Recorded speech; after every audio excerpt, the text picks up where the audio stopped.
Hello guys, nandito na naman tayo. Syempre, good morning muna rito at good evening dyan. At eto, pag-usapan natin, no, guys, eto, no, napanood naman natin ito.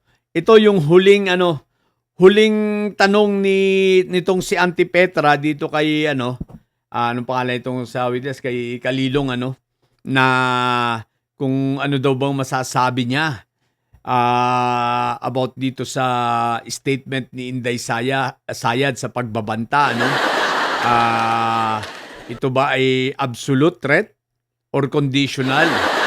Pero anong sagot ni Kalilong? Sabi niya, absolute. Parang gano'n no? Okay. So ngayon, ganito guys. So napahiya itong si Auntie Petra.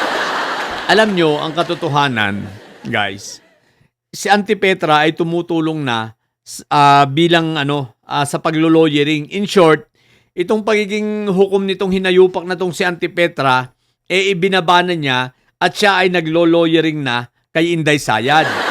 At take note, hindi lang si Auntie Petra, kundi pati yung kanyang kapatid na isang siraulo pa, si Pia Madamdamin.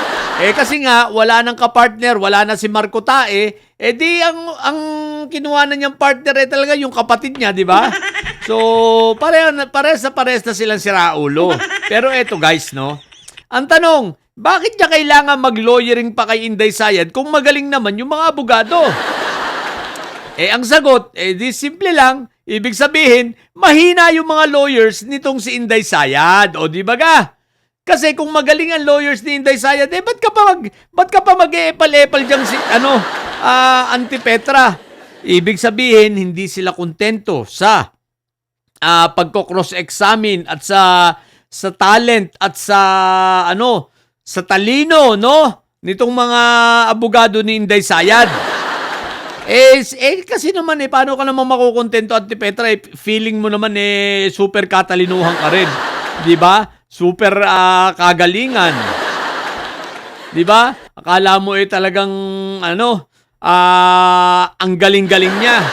Pinagyabang pa. Kesyo siya daw ay graduate ng Ateneo sa law school lang Ateneo, yung isa UP. What the heck? Kahit anong school pa ang pinanggalingan mo, grades ang basehan diyan. Pare-parehas lang naman ang turo yan. Ang pinagkaiba lang di yung mga tuition.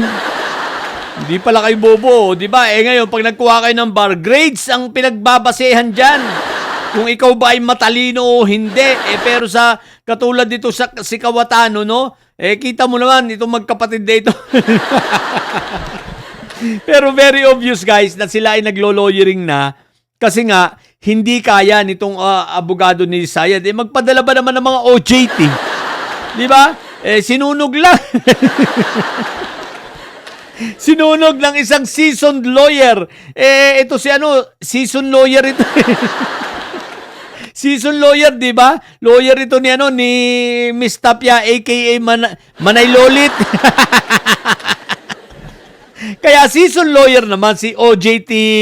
Anong pangalan ito? Kaya gusto ko nang kalimutan yung apelyido nito No? Narbasa pa naman yung apelyido yung lolo nito, magaling yun. Yung lolo yun. Yung apo, latak. So guys, sa madaling salita, naglo-lawyering na si Auntie Petra tsaka itong si Pia Madamdamin kasi nga hindi kaya. Hindi kaya nitong si OJT. Ikaw ba naman, OJT ka ba naman? Sumalang ka, labanan mo isang season. Di ba? Wala talaga, kakainin ka talaga ng buhay. Ito talaga ang literal na kinain ng buhay. Di ba? So, kaya yan, naglo-lawyering na. Hala, subukan ninyo. Huwag ninyo i-lawyering si Inday Sayad. Babatuin kayo ng laptop nun. Malamang magkaubusan ng laptop nito sa Power Mac. Mukhang MacBook pa yung ibabato sa inyo, Sosyal!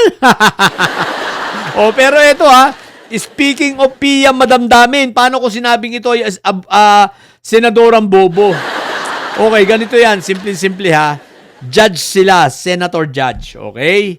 So, ibig sabihin, itong 21 na nandun sa plenaryo, ano sila? Dapat sila ay pantay-pantay, except Except sa presiding officer kasi siya ang presiding officer eh. So ibig sabihin lahat sila ay pantay bilang mga hukom. Okay? Individual, ang boto nila. Hindi naman pangkalatan. Individual ang boto nila, di ba? So ngayon, eto yon. Bakit ko sinabing napakabobo nito ni Pia Madamdamin? Napakabobo na, napakayabang pa. Ibig sabihin, nagyayabang pa, UP daw siya. Tapos UP, ganyan ang asta, ganyan kakabobo. Bakit ko sinabing bobo? Isipin ninyo ha. Pinangaralan niya. Pinagsabihan niya na ganito ang dapat mong gawin at ito ang hindi mo dapat gawin. Si Senator Risa Hontiveros o Senator Judge Risa Hontiveros. Isipin mo, tinuturuan niya at nile-lecturean pa. Mali naman yung sinasabi, di ba?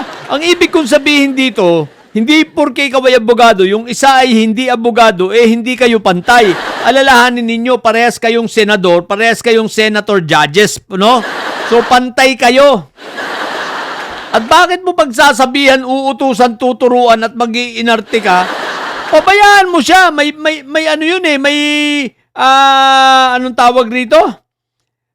Independent. Ayun, Tagalog. Independent siya. As a senator judge, na katulad mo rin. Parehas kayo. Ang tanong ko, sa Supreme Court, nangyayari ba dyan yung mga nasa korte? Sa Supreme Court ba yung isang judge sinasabihan niya yung kapwa niya judge at pinapangaralan kung halimbawa dahil magkaiba kayo ng pananaw, magkaiba kayo ng prinsipyo at magkaiba kayo ng pang-intindi, pinagsasabihan ba? Ang tibay ng mukha mo no? Parehas lang naman kayo. Yung presiding officer pwedeng suggest o mag-correct, pero ikaw wala kang karapatan. Pia Madamdamin, sadyang tanga ka lang. No, sadyang bobo ka lang. Sipin mo, iko-correct mo yung kapwa mo, judge. Ang tanga mo.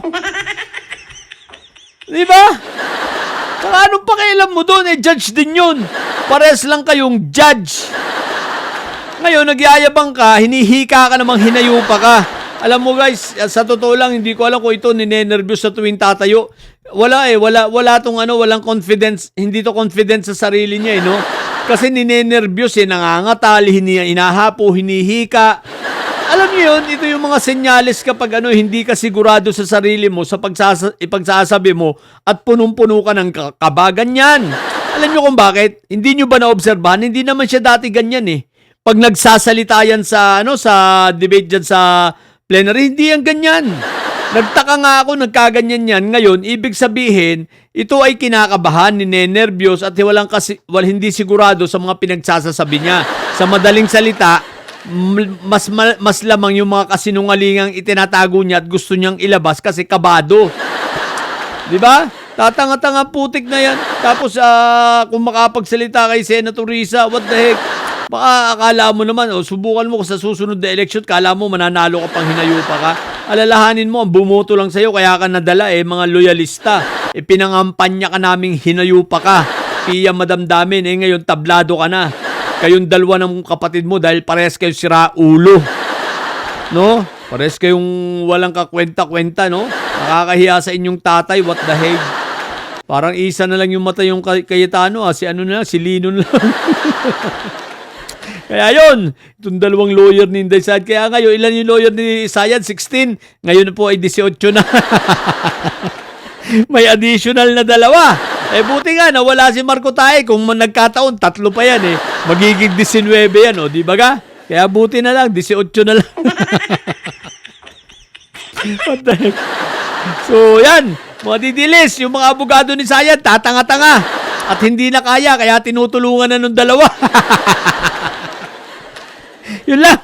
Sa mga bobong didilis at may side dyan na nyo, ang tatay nyo ay preso, ang BP nyo ay bobo. Manatili kayo mga bobo at may side sapagkat ang may side ay lagi high blood. Bye!